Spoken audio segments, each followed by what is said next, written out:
ലഹരി പദാർത്ഥങ്ങളുടെ ഉപയോഗം യുവതലമുറയിൽ നഷ്ടമാക്കുന്നത് സ്നേഹബന്ധങ്ങളെയും പ്രതീക്ഷകളെയും ഒപ്പം നല്ല മനസ്സുകളെയുമാണ് എന്നൊരു ഓർമ്മപ്പെടുത്തലാണ്.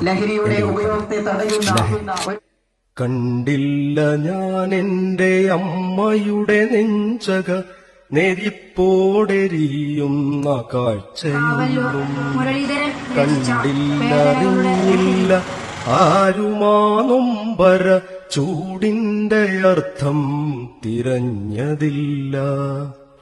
അച്ഛനെ കണ്ടതോർമ്മയില്ല, അതിനുത്തരം പലതും കഥകൾ മാത്രം. അമ്മയെ ഉപേക്ഷിച്ചു പോയതത്രേ അച്ഛൻ, അന്നേരം ഞാൻ വെറും ഭ്രൂണമത്രേ. പിന്നാമ്പുറങ്ങൾ തിരഞ്ഞു ഞാൻ പോയതിൽ എന്തിനെ അറിയും